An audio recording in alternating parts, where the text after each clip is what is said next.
So aunty freeze ಅಂದ್ರೆ ಅದು ಗಟ್ಟಿ ಆಗದೆ ಇರೋದಕ್ಕೆ ಇದನ್ನ ಬೆರಕೆ ಮಾಡುವಂಥದ್ದು. ಇಂತಹ ಒಂದು ಆಂಟಿ ಫ್ರೀಸ್ ಸಾಲ್ವೆಂಟ್ ಅನ್ನ ಯಾಕೆ ಈ ಸಿರಪ್ ಅಲ್ಲಿ ಹಾಕಿದ್ದಾರೆ ಅನ್ನೋದು ಒಂದು ಪ್ರಶ್ನೆ. 48% ಆಲ್ಮೋಸ್ಟ್ ಗಿಂತ ಜಾಸ್ತಿನೇ ಅಷ್ಟು ಈ ಏನು ಡೈಥಿಲಿನ್ ಗ್ಲೈಕಾಲ್ ಇದೆ ಅದು ಪತ್ತೆಯಾಗಿದೆ. ಪರ್ಮಿಷನ್ ಅಥವಾ ಲೈಸೆನ್ಸಿಂಗ್ ಅಂತ ಏನು ಹೇಳ್ತೇವೆ, ತುಂಬಾ ಅಂದ್ರೆ ತುಂಬಾ ಗಟ್ಟಿ ಆಗ್ಬೇಕು. ಇನ್ನು ಎಲ್ಲ ಇದೆ, ಇದ್ರೂ ಕೂಡ ಬೈಪಾಸ್ ಆಗಿ ಬಂದಿದೆ ಅಂತ ಹೇಳಿದ್ರೆ ಲೋಪಗಳಿದೆ. ಅಲ್ಲಿ ನಾವು ಗಟ್ಟಿ ಮಾಡಲೇಬೇಕು. ಎಲ್ಲ ಇನ್ಸಿಡೆಂಟ್ ಆದ್ಮೇಲೆ ಗಟ್ಟಿ ಮಾಡೋಕ್ಕಿಂತ ಇನ್ಸಿಡೆಂಟ್ ಆಗಬಾರದು ಅಂತ ಗಟ್ಟಿ ಮಾಡೋದು ತುಂಬಾ ಉತ್ತಮ. ಅಲ್ಲಿ ಜೇನುತುಪ್ಪನೇ ಇರಬಹುದು, ತುಳಸಿನೇ ಇರಬಹುದು. ಫಸ್ಟ್ ಪೋಷಕರು ಅದನ್ನ ತಗೊಳ್ಳಿಕ್ ಸ್ಟಾರ್ಟ್ ಮಾಡಬೇಕು, ಮಕ್ಕಳು ಅದನ್ನ ನೋಡಬೇಕು, ಮಕ್ಕಳು ಆಮೇಲೆ ಖಂಡಿತವಾಗ್ಲೂ ಕೇಳಿ ತಗೊಳ್ತಾರೆ.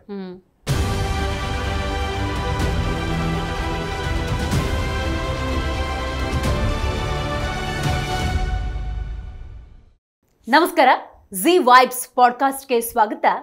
ನಾನು ದಿವ್ಯಶ್ರೀ. ಆರೋಗ್ಯ ಮಹಾಭಾಗ್ಯ ಅಂತ ಹೇಳ್ತೀವಿ. ಅದರಲ್ಲೂ ವಿಶೇಷವಾಗಿ ಮಕ್ಕಳ ಆರೋಗ್ಯದ ಬಗ್ಗೆ ಪೋಷಕರು ಅತಿ ಹೆಚ್ಚು ಕಾಳಜಿಯನ್ನು ವಹಿಸ್ತಾ ಇರ್ತಾರೆ.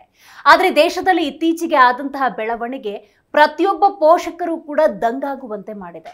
ಹೌದು, ಗುಜರಾತ್, ಮಧ್ಯಪ್ರದೇಶ, ರಾಜಸ್ಥಾನ, ತಮಿಳುನಾಡು ಈ ಭಾಗಗಳಲ್ಲಿ ಕಾಫ್ ಸಿರಪ್ ಅನ್ನು ತೆಗೆದುಕೊಂಡ ನಂತರದ ಸಂದರ್ಭದಲ್ಲಿ ಮಕ್ಕಳು ಸಾವಿಗೀಡಾಗಿದ್ದಾವೆ. 20ಕ್ಕೂ ಹೆಚ್ಚು ಮಕ್ಕಳು ಸಾವಿಗೀಡಾಗಿದ್ದಾವೆ. ಈ ಸಾವಿನ ಸಂಖ್ಯೆ ಮತ್ತು ಸಾವಿನ ಪ್ರಮಾಣ ಏನಿದೆ ಮತ್ತು ಕಾಫ್ ಸಿರಪ್ ಅನ್ನೋದು ಈ ರೀತಿಯ ಕಾಫ್, ಶೀತ, ಕೆಮ್ಮು, ನೆಗಡಿ ಇಂತಹ ಅನಾರೋಗ್ಯ ಸಮಸ್ಯೆಗಳು ಬಂದ ಸಂದರ್ಭದಲ್ಲಿ ತಗೊಳ್ಬೇಕಾ ಬೇಡವಾ ಈ ರೀತಿಯ ಒಂದು ಕನ್ಫ್ಯೂಷನ್, ಗೊಂದಲವನ್ನು ತಂದಿಟ್ಟಿದೆ.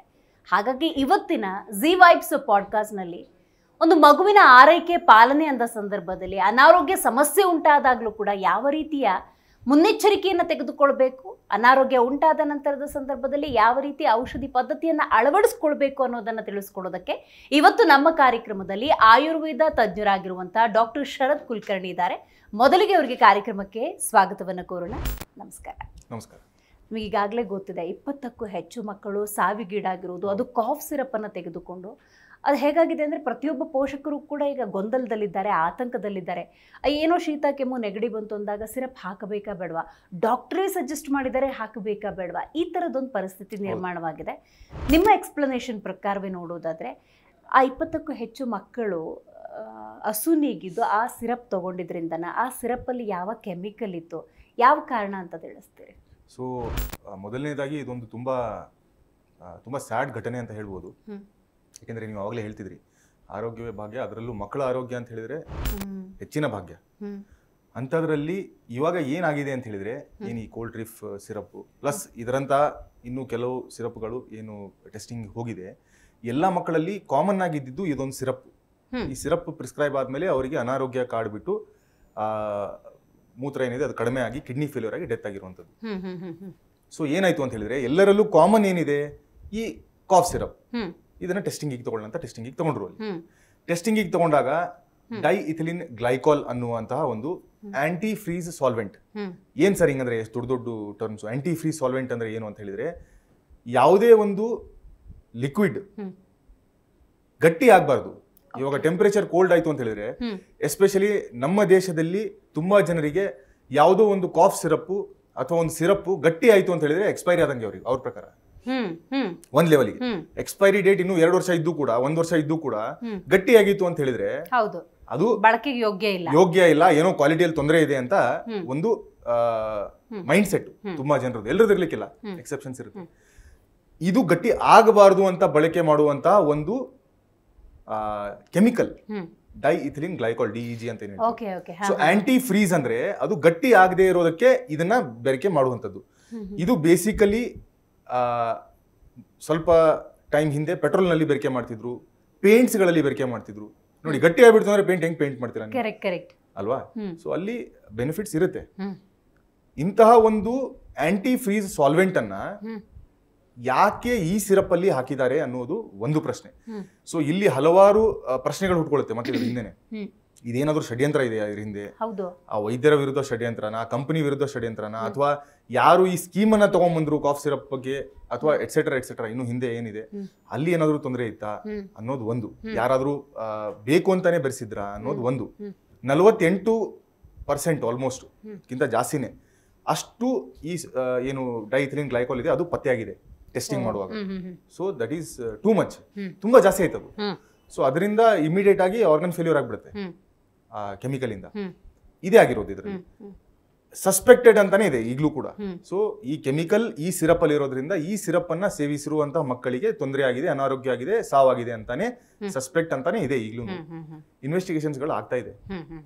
ಐ ಥಿಂಕ್ ಇವತ್ತಿಗೆ ತುಂಬಾನೇ ಮುಂದೆ ಹೊರದಿರ್ಬೇಕು ಇನ್ವೆಸ್ಟಿಗೇಷನ್. ಬಟ್ ಮೇನ್ ಆಗಿ ಈ ಕೆಮಿಕಲ್ ನಾನು ಹೇಳಿರೋ ನಿಮಗೆ ಆಂಟಿ ಫ್ರೀಸ್ ಕೆಮಿಕಲ್, ಇದು ಸಾಲ್ವೆಂಟ್ ಅಂತ, ಗಟ್ಟಿ ಆಗೋಕ್ ಬಿಡಲ್ಲ ಇದು ಸಿರಪ್ ಅನ್ನು. ಹಾಗಾದ್ರೆ ಇಂಟೆನ್ಷನಲಿ ಅದನ್ನ ಆಡ್ ಮಾಡಿರ್ತಾರ ಅಥವಾ ಆಕಸ್ಮಿಕವಾಗಿ ಆ ಸಿರಪ್ ಒಳಗೆ ಅದು ಬಂದಿರುವ ಸಾಧ್ಯತೆ ಪ್ರೊಡಕ್ಷನ್ ಟೈಮಲ್ಲಿ ಇರಬಹುದಾ? ಸೊ ಇದಕ್ಕೆ ಇನ್ನೂ 2-3-4 ಹಿಸ್ಟ್ರಿ ಇದೆ. ಇದೇನು ಹೊಸದಾಗಿ ಆಗಿರುವಂತದ್ದಲ್ಲ. ಈ ಕೆಮಿಕಲ್ ಇಂದ ಒಂದು ಸರಿ ಒಬ್ಬ ಕೆಮಿಸ್ಟ್ ಒಂದು ಸಿರಪ್ನಲ್ಲಿ ಎಷ್ಟೋ ವರ್ಷಗಳ ಹಿಂದೆ 1930 1940 ಆಗಿರುವಂಥದ್ದು. ಅವಾಗ ಒಂದು ಮಾಸ್ ಕಿಲ್ಲಿಂಗ್ ಇನ್ಸಿಡೆಂಟ್ ಅಂತ ಆಗಿರುವಂಥದ್ದು. ಇದು ಈಗಲೂ ಸಿಗುತ್ತೆ ನಿಮ್ಗೆ ಓದಿದ್ರೆ. ಅಲ್ಲಿ ಏನಾಗಿತ್ತು ಅಂತ ಹೇಳಿದ್ರೆ, ಈ ಒಂದು ಸಾಲ್ವೆಂಟಿನ ವಿಶೇಷತೆ ಏನಂತ ಹೇಳಿದ್ರೆ ಇದು ನೀರ್ನಂಗಿರುತ್ತೆ, ಆದ್ರೆ ತುಂಬಾ ಸ್ವೀಟ್ ಆಗಿರುತ್ತೆ. ಸೊ ಸಿರಪ್ ಸ್ವೀಟ್ ಆಗಿತ್ತು ಅಂದ್ರೆ ಕುಡಿಲಿಕ್ಕೆ ಇಷ್ಟಪಡ್ತಾರೆ ಮಕ್ಕಳು, ದೊಡ್ಡವರು. ಅವಾಗ್ಲೂ ಕೂಡ 108 ಜನ ಏನೋ ಸತ್ತೋಗಿರೋದು, ಅಥವಾ ಅರೌಂಡ್ 108 ಜನ ಸತ್ತೋಗಿರೋದು ಉದಾಹರಣೆ ಇದೆ ಆಲ್ರೆಡಿ, ಇದೇ ಸಾಲ್ವೆಂಟ್ ಇಂದಾನೆ, ಇದೇ ಕೆಮಿಕಲ್ ಇಂದಾನೆ. ಅವಾಗ ಅವರು ಬೆರೆಸಿದ ಏನಕ್ಕೆ ಅಂತ ಹೇಳಿದ್ರೆ, ಇದಕ್ಕೆ ಸ್ಮೆಲ್ ಇರಲ್ಲ, ಕಲರ್ ಇರಲ್ಲ, ಬರೀ ಸ್ವೀಟ್ ಆಗಿ ಟೇಸ್ಟ್ ಇರುತ್ತೆ, ಬೆರೆಸಿ ಪರವಾಗಿಲ್ಲ, ಅಂಡ್ ಇದರಿಂದ ಸಿರಪ್ ಗಟ್ಟಿ ಆಗಲ್ಲ. ಆದ್ರೆ ಯಾವುದೇ ಮೆಡಿಸಿನ್ ಮಾರ್ಕೆಟಿಗೆ ಬಿಡೋ ಪೂರ್ವದಲ್ಲಿ ಎಷ್ಟೊಂದು ಎಕ್ಸಾಮಿನ್ಗಳಾಗ್ತವೆ, ಏನದು ರಿಸರ್ಚ್ಗಳಾಗ್ತವೆ, ಫೈನಲಿ ಅದನ್ನ ಟ್ರಯಲ್ಸ್ಗಳಾಗ್ತವೆ, ಆಮೇಲೆ ಗೌರ್ಮೆಂಟ್ ಇಂದ ಅಪ್ರೂವಲ್ ತಗೊಂಡ್ಮೇಲೆ ಮಾರ್ಕೆಟಿಂಗ್ ಬಿಡುವಂತಹ ಸನ್ನಿವೇಶ ಇರ್ಬೇಕಾದ್ರೆ ಈ ಕಾನ್ಸೆಪ್ಟ್ ನ ಹೆಂಗೆ ಅಕ್ಸೆಪ್ಟ್ ಮಾಡೋದು? ಇಲ್ಲಿ ನಾನು ಇದ್ರ ಬಗ್ಗೆ ನಾವು ಚರ್ಚೆನೂ ಮಾಡ್ತಿದ್ವಿ ತುಂಬಾ ವಿಡಿಯೋಸ್ಗಳನ್ನ ಮಾಡುವಾಗ. ಇಲ್ಲಿ ಪರ್ಮಿಷನ್ ಅಥವಾ ಲೈಸೆನ್ಸಿಂಗ್ ಅಂತ ಏನು ಹೇಳ್ತೇವೆ, ತುಂಬಾ ಅಂದ್ರೆ ತುಂಬಾ ಗಟ್ಟಿ ಆಗ್ಬೇಕು. ಇನ್ನು ಎಲ್ಲ ಇದೆ, ಇದ್ರೂ ಕೂಡ ಬೈಪಾಸ್ ಆಗಿ ಬಂದಿದೆ ಅಂತ ಹೇಳಿದ್ರೆ ಲೋಪಗಳಿದೆ. ಅಲ್ಲಿ ನಾವು ಗಟ್ಟಿ ಮಾಡಲೇಬೇಕು. ಎಲ್ಲ ಇನ್ಸಿಡೆಂಟ್ ಆದ್ಮೇಲೆ ಗಟ್ಟಿ ಮಾಡೋಕ್ಕಿಂತ ಇನ್ಸಿಡೆಂಟ್ ಆಗಬಾರದು ಅಂತ ಗಟ್ಟಿ ಮಾಡೋದು ತುಂಬಾ ಉತ್ತಮ. ಏನ್ ಸರ್ ಗಟ್ಟಿ ಮಾಡೋದು ಅಂದ್ರೆ, ಲೈಸೆನ್ಸಿಂಗ್ ಸ್ಟ್ರಿಕ್ಟ್ ಮಾಡಬೇಕು, ಪರ್ಮಿಷನ್ಸ್ ಗಳು ಸ್ಟ್ರಿಕ್ಟ್ ಮಾಡಬೇಕು, ಕಂಪಲ್ಸರಿ ಮಾಡಬೇಕು. ಟೆಸ್ಟಿಂಗ್ ಗಳು ಎವ್ರಿ ಬ್ಯಾಚಿಗೆ ಆಗಲ್ಲ. ಯಾವತ್ತೋ ಒಂದು ಬ್ಯಾಚಿಗೆ ಎಷ್ಟೋ ಒಂದು ಸ್ಯಾಂಪಲಿಗೆ ಮಾಡಿ ಆಮೇಲೆ ಎಷ್ಟೋ ವರ್ಷಗಳು ಅದು ಟೆಸ್ಟಿಂಗ್ ಆಗಿರಲ್ಲ, ಹಂಗೆ ಬ್ಯಾಚ್ಗಳು ಬರ್ತಾ ಇರುತ್ತೆ. ಸೊ ಇಲ್ಲಿ ಬೆರಕೆ ಆಗಿರೋದು, ನಾನು ಆಗ್ಲೇ ಹೇಳ್ತಿದ್ದೆ, ಇಂಥ 2-3 ಇನ್ಸಿಡೆಂಟ್ ಮುಂಚೆನೂ ಆಗಿರೋದಿದೆ. ಸೊ ಇಲ್ಲಿ ಅಗೇನ್ ಕ್ವಶನ್ ಅದೇ, ಇವ್ರೇನಾದ್ರೂ ಇದು ಲಿಕ್ವಿಡ್ ಆಗಿ ಇರ್ಲಿ ಅಂತ ನೆಗ್ಲಿಜೆನ್ಸ್ ಆಗಿ ಆಡ್ ಆಗಿರುವಂತದ್ದ. ಆಫ್ ಕೋರ್ಸ್ ಒಂದು ಲೆವೆಲ್ ಟೆಸ್ಟ್ ಆಗಿರುತ್ತೆ, ಫಸ್ಟ್ ಟೆಸ್ಟ್ ಆಗದೇನೆ ಲೈಸೆನ್ಸ್ ಸಿಗಲ್ಲ. ಈ ಬ್ಯಾಚಿಗೆ ಟೆಸ್ಟಿಂಗ್ ಆಗಿತ್ತಾ ಇಲ್ವೋ ಕ್ವಶನ್ ಅಲ್ವಾ? ಇವಾಗೆಲ್ಲ ಸೀಸ್ ಮಾಡಿದ್ದಾರೆ, ಕಂಪನಿನ ಕ್ಲೋಸ್ ಮಾಡಿದ್ದಾರೆ ತಮಿಳುನಾಡಲ್ಲಿ, ಎಲ್ಲ ಓಕೆ. ಆದರೆ ಮುಂಚೆ ಈ ಒಂದು ರಿಲೀಸ್ ಮಾಡಿರುವಂತ ಬ್ಯಾಚ್ ಏನಿತ್ತು, ಒಂದು ಬ್ಯಾಚ್ ಅಲ್ಲಿ ಇಷ್ಟೊಂದು ಯೂನಿಟ್ಸ್ ಗಳಂತ ಇರುತ್ತೆ, 500, 1000, 2000, 3000 ಬೇಸ್ಡ್ ಆನ್ ದ ಡಿಮಾಂಡ್. ಅಷ್ಟು ಎಲ್ಲ ಕೂಡ ಸಿರಪ್ಗಳಲ್ಲಿ ಇಷ್ಟೇ ಇದೆಯಾ? ಇವಾಗ ಅಲ್ಲಿ ಲೋಕಲೈಸ್ಡ್ ಎಷ್ಟಿತ್ತು ಅದರಲ್ಲೆಲ್ಲ 48% ಗಿಂತ ಜಾಸ್ತಿ ಬಂದಿದೆ DEG, ತುಂಬಾ ಜಾಸ್ತಿ ಆಯ್ತು ಅದು. ಅದನ್ನ ಅಡಲ್ಟ್ಸ್ ತಗೊಂಡ್ರು ಕೂಡ ಅವ್ರಿಗೆ ಅನಾರೋಗ್ಯ ಆಗುತ್ತೆ, ಅಥವಾ ಲಾಂಗ್ ಟರ್ಮ್ ಅಲ್ಲಿ ತೊಂದರೆಗಳಾಗುತ್ತೆ. ಅಂತದ್ ಮಕ್ಕಳಿಗೆ ಇಮಿಡಿಯೇಟ್ ಆಗಿ ಅದು ರಿಯಾಕ್ಟ್ ಆಗಿ ಬಂದಿದೆ. ಸೊ ಇದು ಅಗೇನ್ ಕ್ವಶನ್ ಅಲ್ಲೇ ಬರುತ್ತೆ, ಅವ್ರು ಆಕ್ಸಿಡೆಂಟಲ್ ಆಗಿ ಬೆರೆಸಿದಾರಾ, ಅಥವಾ ಗೊತ್ತಿದ್ದು ಬೆರೆಸಿದಾರಾ, ಅಥವಾ ಷಡ್ಯಂತ್ರದಿಂದ ಏನಾದ್ರು ಬೆರೆಸಿ ಹಂಗಾಗಿದೆಯಾ, ಅಥವಾ ಇದು ಲಿಕ್ವಿಡ್ ಆಗಿ ಇರ್ಲಿ, ಸ್ವಲ್ಪ ಟೇಸ್ಟ್ ಜಾಸ್ತಿ ಇರ್ಲಿ, ಗಟ್ಟಿ ಆಗೋದು ಬೇಡ ಅಂತ ಬೆರೆಸಿದಾರಾ ಅನ್ನೋದು ಸ್ಟಿಲ್ ಐ ಥಿಂಕ್ ನಾವು ಅದನ್ನ SIT ಗೆ ಬಿಡಬೇಕಾಗುತ್ತೆ. Right, got it. ಈಗ ಸಹಜವಾಗಿ ಏನಾಗಿದೆ ಅಂದ್ರೆ, ಈ ಘಟನೆಯ ನಂತರ ವಿಶೇಷವಾಗಿ ನಾನು ಕೊರೋನಾದಿಂದಾನೇ ತಗೊಳ್ತೀನಿ. ಕೊರೋನಾ ಟೈಮಲ್ಲಿ ಮೆಡಿಸಿನ್ ತಗೊಂಡಿಲ್ಲ ಅಂದ್ರು ಡೆತ್ನ ಈಗಿದ್ದೋನು ಇನ್ನೊಂದು ಗಂಟೆಗಿಲ್ಲ, ಈ ಥರ ಸನ್ನಿವೇಶ ನೋಡಿದ್ದಾರೆ. ಈಗ ವಿಶೇಷವಾಗಿ ಮಕ್ಕಳ ಮೇಲೆ ಈ ಸಿರಪ್ ಪರಿಣಾಮ ಬೀರೋದ್ರಿಂದಾಗಿ ಸಹಜವಾಗಿ ಆಯುರ್ವೇದದ ಮೊರೆ ಹೋಗ್ತಾ ಇದ್ದಾರೆ. ಬಟ್ ಮಕ್ಕಳ ಲಾಲನೆ ಪಾಲನೆ ಅಂದ್ರೆ ಅದಷ್ಟು ಸುಲಭದ ಮಾತಲ್ಲ. ಹುಟ್ಟಿದ ಮಗುವಿನಿಂದ 3 ತಿಂಗಳವರೆಗೆ ಒಂದು ಮೆಥಡ್ ಬೇರೆ, 6 ತಿಂಗಳಿಗೆ ಬೇರೆ ಆಗುತ್ತೆ, 1 ವರ್ಷಕ್ಕೆ ಇನ್ನೂ ಬೇರೆ ಥರ, 1.5 ವರ್ಷದೊಳಗೆ ಬೇರೆ ಥರ, 1.5 ವರ್ಷದಿಂದ 3 ವರ್ಷ, ಹಂಗದು ಬೇರೆ ಥರ ಆಗುತ್ತೆ. ಸೊ ನಾನು ಹಸುಗೂಸುಗಳ ಬಗ್ಗೆ ಮೊದಲನೇದಾಗಿ ತಿಳ್ಕೊಳ್ತೀನಿ. ಇವಾಗ ವಾತಾವರಣ ನಿಮಗೆ ಗೊತ್ತಿರೋ ಹಾಗೆ ಮಳೆ ಇದೆ, ಶೀತದ ವಾತಾವರಣ ಇದೆ. ಸಹಜವಾಗಿ ಹಸುಗೂಸುಗಳು ಶೀತ ನೆಗಡಿಯಿಂದ ಬಳಲುವಂಥ ಸನ್ನಿವೇಶ ಇರುತ್ತೆ. ಹೇಗೆ ಆರೈಕೆ ಮಾಡಬೇಕು ಅಂತ ತಿಳಿಸ್ಕೊಡಿ. ಖಂಡಿತವಾಗ್ಲು. ಸೊ ಆರೈಕೆ ಅಂತ ಬಂದಾಗ ಅಗೇನ್, ಇವಾಗ ನಾನು ರೀಸೆಂಟಾಗಿ ನೋಡ್ತಿದ್ದೆ, ತುಂಬಾ ಜನ ಸಿರಪ್ ಅನ್ನ ಪ್ರಿಸ್ಕ್ರೈಬ್ ಮಾಡೋದನ್ನ ಸ್ಟಾಪ್ ಮಾಡಿದ್ದಾರೆ. ಅಫ್ಕೋರ್ಸ್ ಆರ್ಡರ್ಸ್ ಇರ್ಬೋದು, ಬಟ್ ಸ್ಟಾಪ್ ಮಾಡಿದ್ದಾರೆ. ತಿರ್ಗಾ ನೀವು ಶುಂಠಿ ಕೊಡಿ, ಜೇನುತುಪ್ಪ ಕೊಡಿ, ಶುಂಠಿ ಚೂರ್ಣ ಅಂದ್ರೆ ಶುಂಠಿಯ ಪೌಡರ್ ಕೊಡಿ, ಕಾಳುಮೆಣಸು ಕೊಡಿ, ಅಜ್ವೈನ್ ಕೊಡಿ, ಜೀರಿಗೆ ಕೊಡಿ, ಅಲ್ಲಿಗೆ ಬಂದಿದೆ ವಾಪಸ್. ಹೌದು, ಅಲ್ಲಿಗೆ ಬಂದಿದೆ, ಬರ್ತಾ ಇದೆ ಸ್ಲೋ, ಒಳ್ಳೇದು, ಬರಲೇಬೇಕು any time, that is good thing, ಎಲ್ಲರಿಗೂ ಒಳ್ಳೇದು. ಅದು ಹೇಳಿರುವಂತ ವೈದ್ಯರಿಗೂ ಒಳ್ಳೇದು, ತಗೊಳ್ತಿರುವಂತ ಮಗುಗೂ ಒಳ್ಳೇದು, ಕೊಡ್ತಿರುವಂತ ಪೋಷಕರಿಗೂ ಒಳ್ಳೇದು, ವಿನ್ ವಿನ್ ವಿನ್, ಎಲ್ರಿಗೂ ಒಳ್ಳೇದು. ಸೊ ಹಸುಗೂಸು ಅಂತ ಬಂದಾಗ ಅಥವಾ ನ್ಯೂ ಬೋರ್ನ್ ಅಲ್ಲಿ ಮಕ್ಕಳಲ್ಲಿ ಕಫದ ತೊಂದರೆಗಳು ಜಾಸ್ತಿ. ಇದು ಕ್ಲಿಯರ್ ಆಗಿ ಆಯುರ್ವೇದದಲ್ಲಿ ಮೊದಲೇ ಹೇಳಿದ್ದಾರೆ. ಮಕ್ಕಳಲ್ಲಿ ಕಫದ ತೊಂದರೆಗಳು, ಮಧ್ಯ ವಯಸ್ಕರಲ್ಲಿ ಪಿತ್ತದ ತೊಂದರೆಗಳು, ವೃದ್ಧರಲ್ಲಿ ವಾತ ದೋಷದ ತೊಂದರೆಗಳು, ವಾತ ಪಿತ್ತ ಕಫ. ಸೊ ಅದೇನಂತ ನಾವು ಮತ್ತೆ ಯಾವಾಗಾದ್ರೂ ಮಾಡೋಣ ಪಾಡ್ಕಾಸ್ಟ್ ಡಿಸ್ಕಷನ್. ವಾತದ ತೊಂದರೆಗಳು, ಕಫದ ತೊಂದರೆಗಳು ಮಕ್ಕಳಲ್ಲಿ ಜಾಸ್ತಿ ಇರೋದ್ರಿಂದ ಈ ಸಹಜವಾಗಿಯೇ ಅವರಿಗೆ ಪದೇ ಪದೇ ಶೀತ ಆಗುವಂಥದ್ದು ಅಥವಾ ಕೆಮ್ಮು ಬರುವಂಥದ್ದು, ಅಲರ್ಜಿಕ್ ಕೋಲ್ಡ್ ಇರ್ಬೋದು, ಅಲರ್ಜಿಕ್ ಕಾಫ್ ಇರ್ಬೋದು, ಮನೆಯಲ್ಲಿ ಆಲ್ರೆಡಿ ಇದೆ ಅಂತ ಹೇಳಿದ್ರೆ ಅವ್ರಿಗೆ ಬಂದೇ ಬರುತ್ತೆ. ಸೊ ಇದೆಲ್ಲ ಆಗ್ತಾನೆ ಇರುತ್ತೆ. ಆರೈಕೆ ಹೆಂಗೆ ಮಾಡಬೇಕು ಅಂತ ಹೇಳಿದ್ರೆ ಇಮಿಡಿಯೇಟ್ ಆಗಿ ಹೆದರ್ಕೊಂಡ್ಬಿಟ್ಟು ಹೋಗ್ಬಿಟ್ಟು ಹೈ ಡೋಸ್ ಸಿರಪ್ಗಳನ್ನ, ಹೈ ಡೋಸ್ ಮೆಡಿಸಿನ್ಸ್ಗಳನ್ನ ಹಾಕೋದನ್ನ ಅವಾಯ್ಡ್ ಮಾಡಬೇಕು. ಐ ಥಿಂಕ್ ಇವಾಗ ಎಲ್ಲ ವೈದ್ಯರು ಕೂಡ ಇದಕ್ಕೆ ಸಹಮತ ವ್ಯಕ್ತಪಡಿಸ್ತಾರೆ ಡೆಫಿನೆಟ್ಲಿ, ಬಿಕಾಸ್ ಆಗಿರುವಂತಹ ಇನ್ಸಿಡೆಂಟ್ ಇಂದ. ನೋಡಿ, ಈಗ ವೈದ್ಯರ ಮಿಸ್ಟೇಕ್ ಅಂತ ಹೇಳಿಕ್ ಆಗಲ್ಲ, ಅಲ್ಲಿ ಇರ್ಬೋದು, ಇಲ್ಲ ಅಂತಲ್ಲ, ಬಟ್ ಕಂಪ್ಲೀಟ್ ಆಗಿ ಅವರೇ ರೆಸ್ಪಾನ್ಸಿಬಲ್ ಅಂತ ಹೇಳಿಕ್ ಆಗಲ್ಲ. ಫುಲ್ ಚೈನ್ ಆಫ್ ಪೀಪಲ್ ಇರ್ತಾರೆ ಇಲ್ಲಿ ಅಲ್ವಾ. ಸೊ ವೈದ್ಯರನ್ನಷ್ಟೇ ಹೇಳಿಕ್ ಆಗಲ್ಲ. ಸೊ ಫಸ್ಟ್ ತುಂಬಾನೇ ಇಮಿಡಿಯೇಟ್ ಆಗಿ ಕಡಿಮೆ ಆಗಲಿ, 2 ದಿವಸಕ್ಕೆ ಕಡಿಮೆ ಆಗಲಿ, 3 ದಿವಸಕ್ಕೆ. ನೋಡಿ, ಇವಾಗ ಇರುವಂತಹ ವಾಯು, ಇವಾಗ ಇರುವಂತಹ ಜಲ, ನೀರು, ಇವಾಗ ಇರುವಂತಹ ಆಹಾರ, ಎಟ್ಸೆಟ್ರಾ ಎಟ್ಸೆಟ್ರಾ ಯಾವ ಲೆವೆಲ್ಗೆ ಇದೆ ಅಂತ ಹೇಳಿದ್ರೆ ನಮ್ಮ ರೋಗ ನಿರೋಧಕ ಶಕ್ತಿನೇ ಕಡಿಮೆ ಇರುತ್ತೆ. ಓವರ್ ಆಲ್ ಕಡಿಮೆ ಇರೋದಕ್ಕೇನೆ ಪದೇ ಪದೇ ಈ ರೀತಿಯಾದಂತಹ ಅಲರ್ಜಿಕ್ ರಿಯಾಕ್ಷನ್ ಆಗುವಂಥದ್ದು ಅಥವಾ ಅಲರ್ಜಿಕ್ ಕೋಲ್ಡ್ ಕಾಫ್ ಇರೋದು ಅಥವಾ ಇನ್ಫೆಕ್ಷನ್ಸ್ಗಳಾಗುವಂಥದ್ದು ಸರ್ವೇ ಸಾಮಾನ್ಯ ಆಗ್ತಾ ಇರುತ್ತೆ. ಇದನ್ನ ನಾವು ಪ್ರಿವೆಂಟ್ ಮಾಡ್ಲಿಕ್ಕೆ ಪ್ರಯತ್ನ ಪಡಬೇಕು, ಹೊರತಾಗಿ ಆದ ಮೇಲೆ ನಾವು ಹೋಗ್ಬಿಟ್ಟು ಯುದ್ಧಕ್ಕೆ ಇಳಿಯೋದಲ್ಲ. ಸೊ ಅದಕ್ಕಿಂತ ಮೊದಲೇ ನಾವು ಎಲ್ಲ ರೆಡಿ ಇಟ್ಕೊಂಡ್ಬಿಟ್ರೆ prevention is better than cure ಅಂತ ನಾವು ಏನ್ ಹೇಳ್ತೇವೆ. ಮುಂಚೆನೆ ನಾವು ನಮ್ಮ ರೋಗ ನಿರೋಧಕ ಶಕ್ತಿನ ಜಾಸ್ತಿ ಮಾಡ್ಕೊಳ್ತಾ ಇದ್ವಿ ಅಂತ ಹೇಳಿದ್ರೆ ಇದು ಮಕ್ಕಳಿಗೂ ಕೂಡ ಅನ್ವಯ ಆಗುತ್ತೆ. ಹೇಗೆ ಆಗುತ್ತೆ ಅಂತ ಹೇಳಿದ್ರೆ ಅದು ಪೇರೆಂಟ್ಸಿಗೆ ಇನ್ವಾಲ್ವ್ ಅಲ್ವಾ. ಇವಾಗ ಬ್ರೆಸ್ಟ್ ಫೀಡಿಂಗ್ ಮಾಡ್ತಾ ಇರ್ತಾರೆ ಮದರ್ಸ್, ಅವರಿಗೆ ಕೆಲವೊಂದು ಗಿಡಮೂಲಿಕೆಗಳನ್ನ ನಾವು ಕೊಟ್ರೆ ಆ ಗಿಡಮೂಲಿಕೆಗಳಿಂದ ಅವರ ಒಂದು ಬ್ರೆಸ್ಟ್ ಮಿಲ್ಕ್ ಏನಿದೆ ಅದು ಪ್ಯೂರಿಫಿಕೇಶನ್ ಆಗಿ, ಅಂದ್ರೆ ಆ ಲೆವೆಲ್ಗೆ ನಮ್ಮ ಒಂದು ಟ್ರೀಟ್ಮೆಂಟ್ ಇರುತ್ತೆ. ಆ ಬ್ರೆಸ್ಟ್ ಮಿಲ್ಕ್ ಅನ್ನ ಮಗು ತಗೊಂಡ್ಮೇಲೆ ಅಥವಾ ಮಗು ಕುಡಿದ್ಮೇಲೆ ಮಗುವಿಗೆ ಆಗ್ತಿರುವಂತಹ ತೊಂದರೆಗಳು, ಅದು ಕೆಮ್ಮಿರಬಹುದು, ಶೀತ ಇರಬಹುದು, ಹೊಟ್ಟೆಯಲ್ಲಿ ಇರುವಂತಹ ತೊಂದರೆಗಳಿರಬಹುದು, ಇದೆಲ್ಲ ಕೂಡ ನಾವು ಕಡಿಮೆ ಮಾಡ್ತೀವಿ. ಬಾಣಂತಿ ಆರೈಕೆಯಲ್ಲಿ ಬಹಳ ಮುಖ್ಯ, ಆರೈಕೆಯಲ್ಲಿ ತುಂಬಾ ಮುಖ್ಯ, ತುಂಬಾ ಇಂಪಾರ್ಟೆಂಟ್. ಸೊ ಬಂದ ತಕ್ಷಣ ನಾನು ಪರವಾಗಿಲ್ಲ ಸ್ಪ್ರೇ ಮಾಡ್ತೇನೆ, ಇಲ್ಲ ನಾನು ಪರವಾಗಿಲ್ಲ ಹೈ ಡೋಸ್ ಮೆಡಿಸಿನ್ಸ್ ಗಳನ್ನ ಕೊಡ್ತೇನೆ, ಸಿರಪ್ಗಳನ್ನ ಕೊಡ್ತೇನೆ, ಇನ್ಹೇಲರ್ಸ್ ಗಳನ್ನ ಕೊಡ್ತೇನೆ, ಎಲ್ಲದಕ್ಕೂ ಲಿಮಿಟ್ ಇರುತ್ತೆ. ಫಸ್ಟ್ ಲೈನ್ ಆಫ್ ಡಿಫೆನ್ಸ್ ನಮ್ಮ ಬಾಡಿನೇ. ಯಾವಾಗಲೂ ತುಂಬಾನೇ ನೆಗ್ಲೆಕ್ಟ್ ಮಾಡೋಂಗಿಲ್ಲ. ಸರ್ ಹೇಳಿದ್ದಾರೆ, ಸರ್ ಕೆಮ್ಮು ಬಂದಿದೆ, 20 ದಿವಸ ಆಯ್ತು, ಕೆಮ್ಮು ಜ್ವರ ಇದೆ, ಏನಾಗಲ್ಲ ಅಂತ ಹೇಳಿ ಸರ್ ಹೇಳಿದ್ದಾರೆ, ನಾನು ಹೋಗಲ್ಲ ಆಸ್ಪತ್ರೆಗೆ, ಅಲ್ಲ ಹಂಗಾಗಲ್ಲ. ಸರ್ ತುಂಬಾ ಮಿಸ್ಯೂಸ್ ಆಗುತ್ತೆ ಈ ರೀತಿ. ನನ್ನ ಕ್ಲಿನಿಕಲ್ಲಿ, ನನ್ನ ಪ್ರಾಕ್ಟೀಸ್ ಅಲ್ಲಿ ನನ್ನ ಪೇಷಂಟ್ ಜೊತೆ ಹಿಂಗಾಗಿದೆ. ಸರ್ ನೀವೇ ಹೇಳಿದ್ರ ಸರ್ ಶುಗರಿಗೆ ಮೆಡಿಸಿನ್ಸ್ ಬೇಡ ಅಂತ, 500-600 ಶುಗರ್ ಹೋಗ್ಬಿಟ್ಟಿರುತ್ತೆ. ಸರ್ ಮೆಡಿಸಿನ್ ಬೇಡ ಅಂದಿದ್ರಿ, ಮೆಡಿಸಿನ್ ಬೇಡ, ಯಾವ ಲೆವೆಲ್ಗೆ ಬೇಡ ಅಂದಿದ್ವಿ ಅಂತ ನೋಡುದು. ಸೊ ಹಂಗಂತ ಹೇಳಿ ಇನ್ಫೆಕ್ಷನ್ಸ್ ತುಂಬಾ ಜಾಸ್ತಿ ಆಗ್ತಿದೆ ಅಂತ ಹೇಳಿದ್ರೆ ಅವಾಗ ನಾವು ಮೆಡಿಕಲ್ ಕೇರ್ ಬೇಕಾಗುತ್ತೆ. ಅದೇನು ಅಂತ ಕೂಡ ನಾವು ಚರ್ಚೆ ಮಾಡೋಣ ಲೈಟ್ ಆಗಿ. ಬಟ್ ಇನಿಷಿಯಲಿ ನೀವು ಎಸ್ಪೆಷಲಿ ಹಸುಗೂಸ್ ಬಗ್ಗೆ ಕೇಳ್ತಾ ಇರುವಾಗ ಅಲ್ಲಿ ಬ್ರೆಸ್ಟ್ ಫೀಡಿಂಗ್ ಇರುತ್ತೆ. ಸೊ ನಾವು ಮದರಿಗೆ ಟ್ರೀಟ್ ಮಾಡಿ, ಮದರ್ ಒಂದ್ಸರಿ ಸರಿ ಆಯ್ತು, ಸರಿ ಇದಾರೆ ಅಂತ ಹೇಳಿದ್ರೆ ಅವಾಗ ನಾವು ಬೇಬಿ ಕೂಡ ತುಂಬಾ ಚೆನ್ನಾಗಿ ಅವರ ಒಂದು ರೋಗ ನಿರೋಧಕ ಶಕ್ತಿ ಏನಿದೆ ಬೇಬಿದು ಅದು ಡೆವಲಪ್ ಆಗುತ್ತೆ. ಅದರಿಂದ ಆ ಬೇಬಿಗೆ ಪದೇ ಪದೇ ಗಟ್ ಡಿಸ್ಟರ್ಬೆನ್ಸ್ ಆಗುವಂಥದ್ದು ಅಥವಾ ರೆಸ್ಪಿರೇಟರಿ ಡಿಸ್ಟರ್ಬೆನ್ಸ್ ಅಥವಾ ಬೇರೆ ಯಾವುದೇ ಡಿಸ್ಟರ್ಬೆನ್ಸ್ ಬಾಡಿಯಲ್ಲಿ ಇರುತ್ತೆ, ಅದೆಲ್ಲ ಕಡಿಮೆ ಆಗ್ಲಿಕ್ಕೆ ಶುರು ಆಗುತ್ತೆ, ಪದೇ ಪದೇ ಬರಲ್ಲ. ರೈಟ್.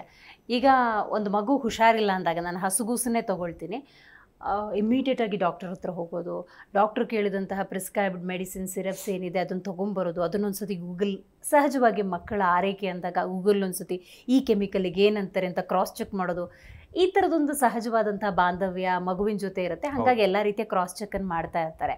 ಬಟ್ ಅದೇ ಬಾಣಂತಿಯ ಆರೈಕೆ ಅಂದಾಗ ಅಥವಾ ಅದೇ ಹಸುಗೂಸಿನ ಆರೈಕೆ ಅಂದಾಗ ಕೆಲವೊಂದು ಆಯುರ್ವೇದಿಯ ಮೆಡಿಸಿನ್ಗಳು ಅಂತ ಜಾಕಾಯಿ, ಮಾಕಾಯಿ, ಬಜೆ ಈ ಥರದ್ದು ಹೋಗೊಂದು ಅಂಗಡಿಗೆ ಹೋಗಿ ತೊಗೊಬಂದ್ಬಿಟ್ಟು ತೆಯ್ದು ಬಾಯಿಗೆ ನೆಕ್ಸೋದು, ಈ ಥರದ ಪ್ರಕ್ರಿಯೆಗಳನ್ನು ಮಾಡ್ತಾರೆ.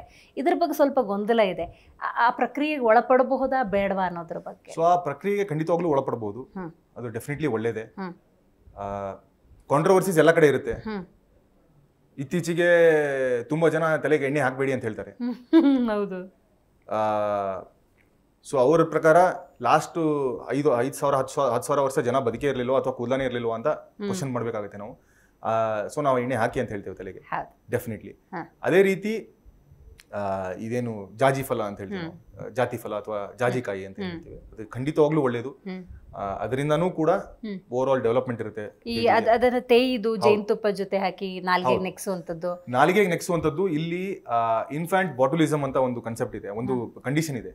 ಅದು ಜೇನುತುಪ್ಪದಿಂದ ಬರುವಂತ ಸಾಧ್ಯತೆಗಳಿರುತ್ತೆ. ಅದಕ್ಕೆ ಜೇನುತುಪ್ಪದ ಒಂದು ಕ್ವಾಲಿಟಿ ಬಗ್ಗೆ ಸಂಶಯ ಇತ್ತು ಅಂತ ಹೇಳಿದ್ರೆ ಅದನ್ನ ಮಗುವಿಗೆ ಕೊಡಬಾರ್ದು. ಮತ್ತೆ ತಾಯಿ ಹಾಲ್ ಜೊತೆನೂ ಹಾಕಿ ಮಿಕ್ಸ್ ಮಾಡಿ ನೆಕ್ಸುವಂತ ಪ್ರಕ್ರಿಯೆಗಳು ಇದಾವೆ, ಖಂಡಿತವಾಗ್ಲೂ ಇದಾವೆ.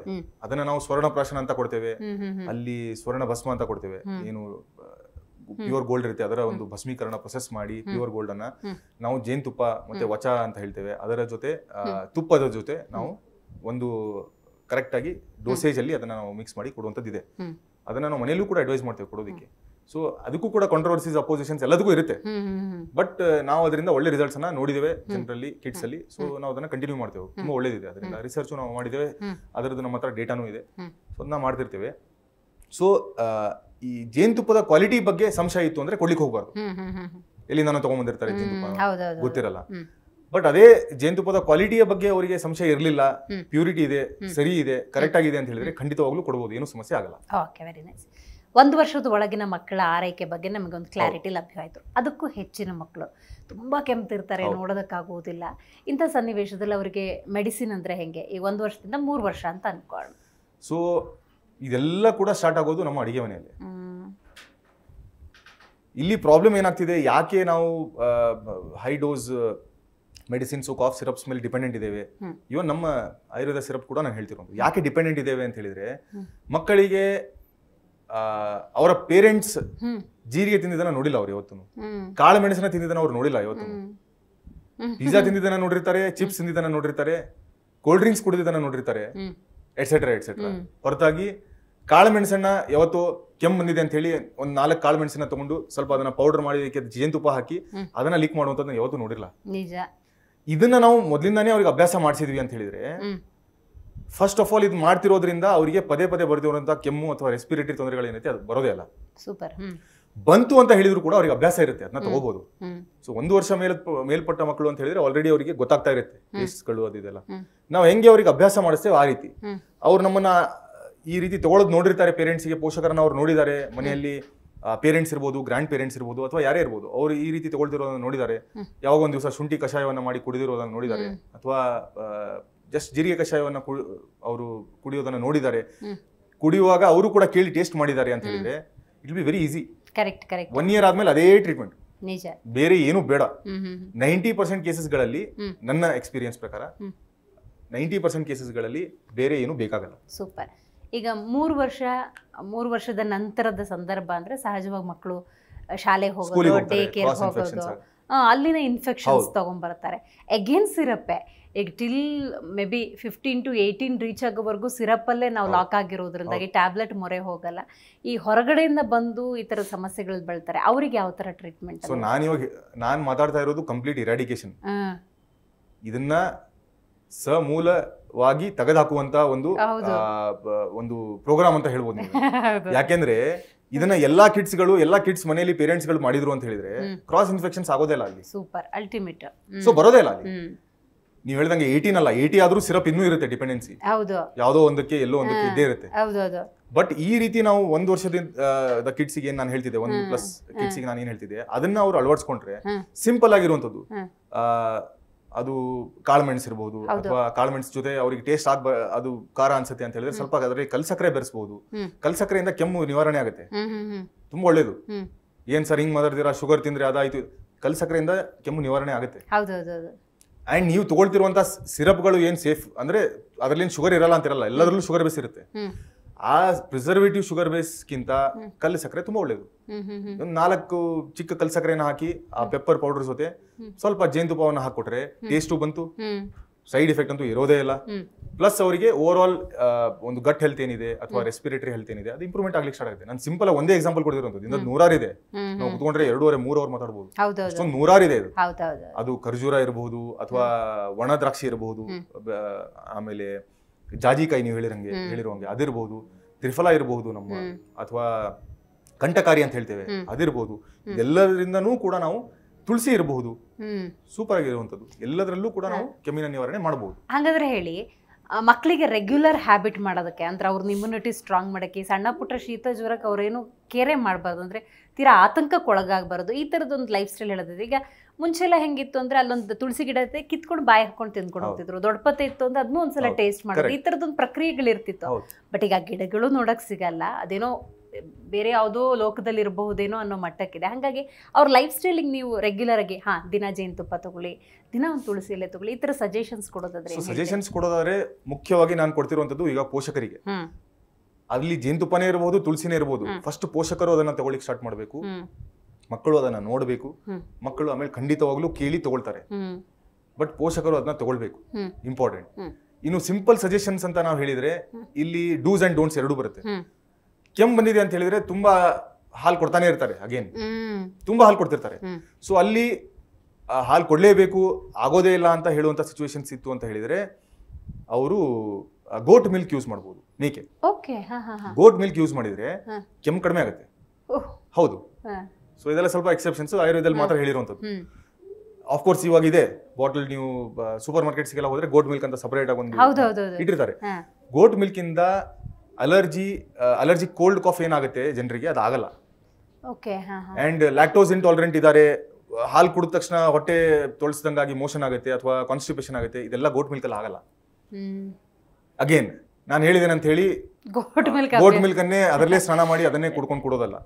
ಎಲ್ಲಿ ತೊಂದರೆ ಇದೆ, ಇವಾಗ ನೋಡಿ ಕೆಮ್ಮಿದೆ ಒಂದು ಮಗುವಿಗೆ, ಅಲರ್ಜಿಕ್ ಕಾಫ್ ಇದೆ, ಪದೇ ಪದೇ ಬರ್ತಾ ಇದೆ, ಎವ್ರಿ 2 ಮಂತಿಗೆ ಬರ್ತಾ ಇದೆ, ಸ್ಕೂಲಿಂದ ಇರಬಹುದು, ಇನ್ಫೆಕ್ಷನ್ ಆಗಿನೋ ಅಥವಾ ರೋಗ ನಿರೋಧಕ ಶಕ್ತಿ ಕಡಿಮೆ ಆಗಿನೋ, ಅಲ್ಲಿ ಆ ಮಗುವಿಗೆ ಹಸುವಿನ ಹಾಲು ತುಂಬಾ ಇಷ್ಟ ಇದೆ, ನಾವೇನು ಪ್ಯಾಕೆಟ್ ಹಾಲು ಯೂಸ್ ಮಾಡ್ತೇವೆ, ಅದನ್ನ ಸಬ್ಸ್ಟಿಟ್ಯೂಟ್ ಮಾಡಬೇಕು ಅಂತ ಹೇಳಿದ್ರೆ ಒಂದು ಡೈಲ್ಯೂಟ್ ಮಾಡಬಹುದು ನೀರ್ ಹಾಕಿ, ಬಟ್ ಸ್ಟಿಲ್ ಅದರಲ್ಲಿ ಕೆಮ್ಮು ಬರುತ್ತೆ, ಕಡಿಮೆ ಆಗಲ್ಲ ಅಷ್ಟು ಬೇಗ.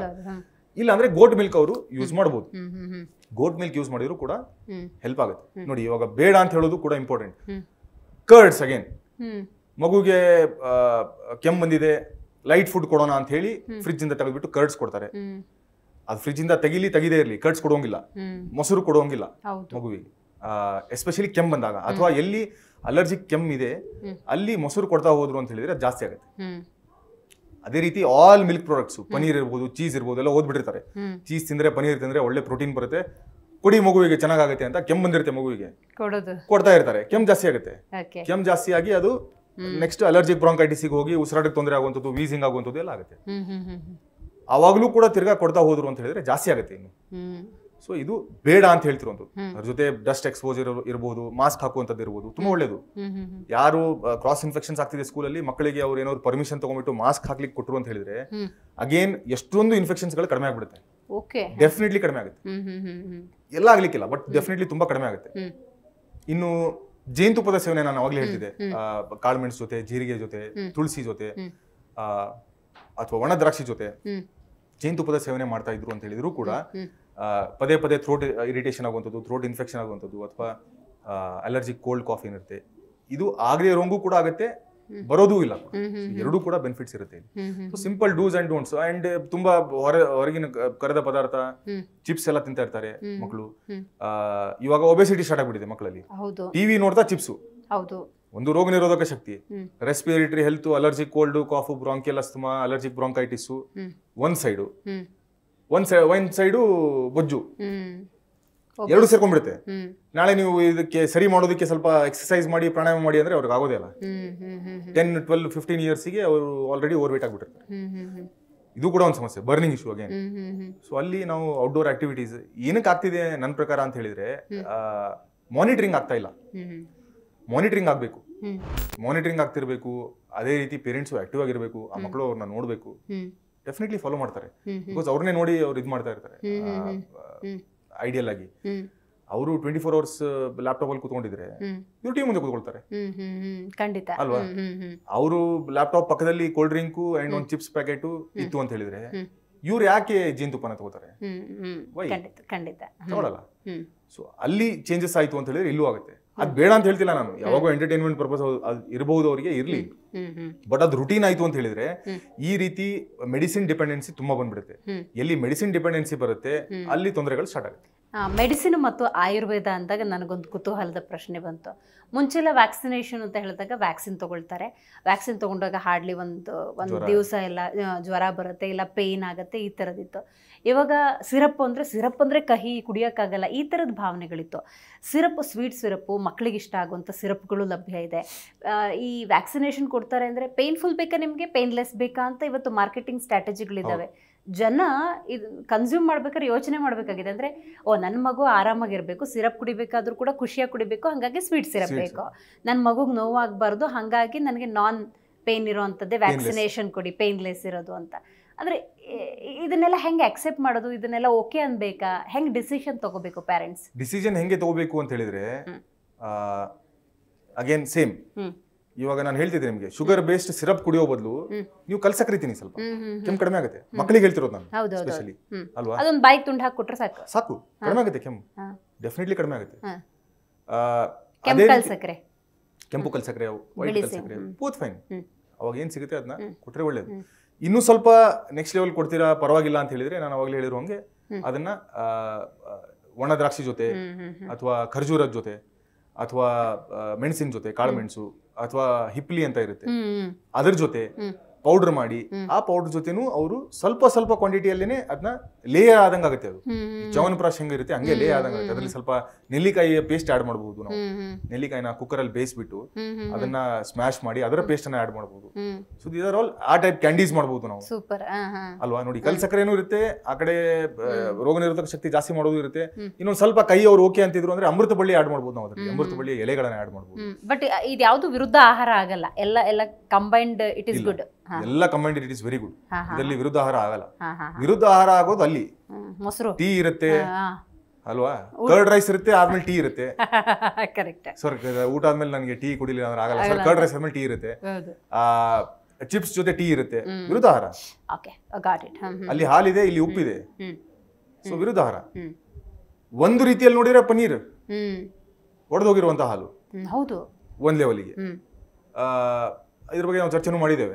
ಸೊ ಅದೆಲ್ಲ ವಿರುದ್ಧ ಆಹಾರದಲ್ಲಿ ಬರುತ್ತೆ. ಮೀನು ಮತ್ತೆ ಹಾಲು, ಮೀನು ಮತ್ತೆ ಮೊಸರು, ಎಗ್ ಮತ್ತೆ ಹಾಲು, ಇದೆಲ್ಲ ವಿರುದ್ಧ ಆಹಾರದಲ್ಲಿ ಬರುತ್ತೆ. ಅಂಡ್ ಅಗೇನ್ ಫುಡ್ ಅಲ್ಲೂ ತುಂಬಾ ನಾವು ಕಂಟ್ರೋಲ್ಡ್ ಆಗಿರ್ಬೇಕಾಗುತ್ತೆ ಆ ಟೈಮಲ್ಲಿ. ಸೊ ಅವರು ಸಿಂಪಲ್ ಈ ಪೊಂಗಲ್ ಆಗ್ಲಿ ಅಥವಾ ಕಿಚಡಿ ಆಗ್ಲಿ ಅಂತಹ ಆಹಾರಗಳನ್ನ ಸೇವನೆ ಮಾಡಬೇಕು, ಲೈಟ್ ಫುಡ್. ಅಂಡ್ ಎಲ್ಲಕ್ಕಿಂತ ಬೆಸ್ಟ್ ಶುಂಠಿ. ಸ್ವಲ್ಪ ನೀರಿಗೆ ಶುಂಠಿ ಹಾಕ್ಬಿಟ್ಟು ಕುದಿಸಿ ಆ ನೀರನ್ನ ಅವರು ಫುಲ್ ಬೆಳಗ್ಗೆಯಿಂದ ಸಂಜೆವರೆಗೂ ಅದನ್ನೇ ಕುಡಿದ್ರು ಅಂತ ಹೇಳಿದ್ರೆ, ಅದು ಕಾಯ್ದು ಬಿಟ್ಟು ಆರಿದ್ರು ಪರವಾಗಿಲ್ಲ, ಅವಾಗಲೂ ಕೂಡ ಎಷ್ಟೋ ಮಕ್ಕಳಿಗೆ ಕೆಮ್ಮೆಲ್ಲ ಕಡಿಮೆ ಆಗ್ಬಿಡುತ್ತೆ. ಸೂಪರ್. ಖಂಡಿತ. ಕಡೆದಾಗಿ ಪೋಷಕರಿಗೆ ನಿಮ್ಮ ಸಲಹೆ? ಪೋಷಕರಿಗೆ ಮೇನ್ ನಾನು ಹೇಳ್ತಿರೋದು ಏನಪ್ಪಾ ಅಂತ ಹೇಳಿದ್ರೆ, ಹೆದರ್ಕೋಬೇಡಿ. ಮಕ್ಕಳಲ್ಲಿ ಈ ರೆಸ್ಪಿರೇಟರಿ ತೊಂದರೆಗಳು ಸಹಜ, ಆಗ್ತಾನೆ ಇರುತ್ತೆ. ಎಲ್ಲೂ ಎಕ್ಸೆಪ್ಷನಲ್ ಕೇಸಸ್ ಅಲ್ಲಿ ಅದು ತೀರಾ ದೊಡ್ಡ ಇನ್ಫೆಕ್ಷನ್ ಇರುತ್ತೆ, ಏನೋ ನಾನು ಮೆನ್ಷನ್ ಮಾಡಲ್ಲ, ಹಾಗೇನು ಹೆದರ್ಕೋತಾರೆ. ಮತ್ತೆ ಯಾವುದೋ ಒಂದು ದೊಡ್ಡ ಕಾಯಿಲೆ, ದೊಡ್ಡ ಕಂಡೀಷನ್ ಇರುತ್ತೆ, ಅದನ್ನ ಯಾವ ರೀತಿ ನಾವು ಟ್ರೀಟ್ ಮಾಡ್ಬೇಕು ಆ ರೀತಿ ಯಥಾ ಪ್ರಕಾರ ಟ್ರೀಟ್ ಮಾಡೋಣ. ಆದ್ರೆ ಮೆಜಾರಿಟಿ ಆಫ್ ದೆಮ್ ಸೇಫ್ ಆಗಿರುತ್ತೆ. ಯಾವುದೋ ಒಂದು ಜನರಲ್ ಇನ್ಫೆಕ್ಷನ್ ಇರುತ್ತೆ. ನಾನು ಹೇಳಿರುವಂತದ್ದು ಕೆಲವೊಂದು ಪ್ರಿವೆಂಟಿವ್ ಮೇಜರ್ಸ್, ಪ್ಲಸ್ ಇನ್ನೊಂದು ಸ್ವಲ್ಪ ಪ್ರಿವೆಂಟಿವ್ ಮೇಜರ್ಸ್ ನಾವು ಕೋವಿಡ್ ಟೈಮಲ್ಲಿ ಹ್ಯಾಂಡ್ ಹೈಜೀನು ಅಥವಾ ಮಾಸ್ಕ್ ಇಂಥದನ್ನ ನಾವು ಫಾಲೋ ಮಾಡ್ತಾ ಇದ್ವಿ ಅಂತ ಹೇಳಿದ್ರೆ, ಪ್ಲಸ್ ಮನೆಯಲ್ಲಿ ನೀವು ಕೆಲವೊಂದು ಆದರ್ಶ ವ್ಯಕ್ತಿಯಾಗಿ ನೀವು ಅವರಿಗೆ ಕೆಲವೊಂದು ಥಿಂಗ್ಸ್ ಅನ್ನ ತೋರಿಸಿದ್ರೆ, ನನ್ನ ಪ್ರಕಾರ ಯಾವ ಕಾಫ್ ಸಿರಪ್ ಕೂಡ ನೆಸರಿ ಇರಲ್ಲ. ಬರೀ ಅದು ಮಾಡರ್ನ್ ಮೆಡಿಸಿನ್ ಅಂತ ಅಲ್ಲ, ನಾನು ಹೇಳ್ತಿರೋದು ಯಾವ ಕಾಫ್ ಸಿರಪ್ ಕೂಡ ನೆಸರಿ ಇರಲ್ಲ. ಅವ್ರ ಮನೆಯಲ್ಲೇ ಕರೆಕ್ಟ್ ಆಗಿ ಅಡುಗೆ ಮನೆಯನ್ನ ಕರೆಕ್ಟ್ ಆಗಿ ಯೂಸ್ ಮಾಡ್ಕೊಂಡ್ರು ಅಂತ ಹೇಳಿದ್ರೆ ಬೇಕಾಗೇ ಇರಲ್ಲ. ಆದ್ರೆ ಅವರು ಅದನ್ನ ಕರೆಕ್ಟ್ ಆಗಿ ಯೂಸ್ ಮಾಡ್ಕೊಳ್ಳಿಲ್ಲ, ಅಡಿಗೆ ಮನೆಯಲ್ಲಿ ಇರುವಂತ ಬರೀ ಫ್ರಿಜ್ ಅನ್ನು ಯೂಸ್ ಮಾಡ್ಕೊಂಡ್ರು ಅಂತ ಹೇಳಿದ್ರೆ ಅವಾಗ ಕಾಫ್ ಸಿರಪ್ ಬೇಕಾಗುತ್ತೆ. Right. Thank you so much. ಇವತ್ತಿನ ಕಾರ್ಯಕ್ರಮದಲ್ಲಿ ನೀವು ಭಾಗಿಯಾಗಿ ನನ್ನ ಪ್ರಕಾರ ಭಾರತದಾದ್ಯಂತ ಒಂದಷ್ಟು ಸಂಶಯಗಳಿತ್ತು, ಗೊಂದಲಗಳಿತ್ತು, ಆತಂಕ, ಭಯದ ವಾತಾವರಣ ಇತ್ತು. ಮಕ್ಕಳ ಪಾಲನೆ ಅಂದರೆ ಹೆಂಗಪ್ಪ ಅನ್ನುವಂಥದ್ದು ಇವತ್ತಿನ ನಿಮ್ಮ ಆಯುರ್ವೇದದ ಸಜೆಷನ್ನ ಮೂಲಕ ಒಂದಷ್ಟು ಪರಿಹಾರ ಲಭ್ಯವಾಗಿದೆ. ಥ್ಯಾಂಕ್ ಯು ಸೋ ಮಚ್ ಕಾರ್ಯಕ್ರಮದಲ್ಲಿ ಭಾಗಿಯಾಗಿದ್ದಕ್ಕಾಗಿ. ಧನ್ಯವಾದ. ಸೊ ನೋಡಿದ್ರಲ್ಲ ವೀಕ್ಷಕರೇ, ಇವತ್ತಿನ ಜಿ ವೈಬ್ಸ್ ಪಾಡ್ಕಾಸ್ಟ್ನಲ್ಲಿ ಆಯುರ್ವೇದ ತಜ್ಞರಾಗಿರುವಂತಹ ಡಾಕ್ಟರ್ ಶರತ್ ಕುಲಕರ್ಣಿ ಅವರು ಭಾಗಿಯಾಗಿದ್ದರು. ಹೌದು, ಭಾರತದಾದ್ಯಂತ ಪೋಷಕರು ಈ ಸಣ್ಣ ಪುಟ್ಟ ಶೀತ, ಜ್ವರ, ನೆಗಡಿ, ಕೆಮ್ಮಿಗೆ ಆತಂಕ ಪಡುವಂತಹ ಪರಿಸ್ಥಿತಿ ನಿರ್ಮಾಣವಾಗಿತ್ತು. ನೋಡಿ, ನಮ್ಮ ಮನೆಯಲ್ಲಿರುವಂತಹ ಅಡುಗೆ ಮನೆ ಇರ್ಬೋದು ಅಥವಾ ಆಯುರ್ವೇದ ಪದ್ಧತಿಯನ್ನು ಅನುಸರಿಸಿಕೊಂಡು ಬಂದಾಗ, ರೋಗ ನಿರೋಧಕ ಶಕ್ತಿಯನ್ನು ಆರಂಭದಿಂದಲೇ ಹೆಚ್ಚಿಸಿಕೊಂಡು ಬಂದ ಸಂದರ್ಭದಲ್ಲಿ ಆಗುವಂತಹ ಅತ್ಯುತ್ತಮ ಪರಿಣಾಮಗಳನ್ನು, ಪ್ರಭಾವಗಳನ್ನು ಮತ್ತು ಉತ್ತಮ ಜೀವನ ಶೈಲಿಯನ್ನು ನಾವು ಹೆಂಗೆ ಕಂಡುಕೊಳ್ಬಹುದು ಅನ್ನೋದನ್ನು ಇವತ್ತಿನ ಜಿ ವೈಬ್ಸ್ ಪಾಡ್ಕಾಸ್ಟ್ನಲ್ಲಿ ನೀವೆಲ್ಲರೂ ಕೂಡ ಪಡ್ಕೊಂಡಿದ್ದೀರಿ ಅಂತ ಭಾವಿಸ್ತಾ ಇವತ್ತಿನ ಕಾರ್ಯಕ್ರಮವನ್ನು ಮುಗಿಸೋಣ. ನೋಡ್ತಾ ಇರಿ ಜಿ ಕನ್ನಡ ನ್ಯೂಸ್, ಸತ್ಯವೇ ಸುದ್ದಿಯ ಜೀವಾಳ.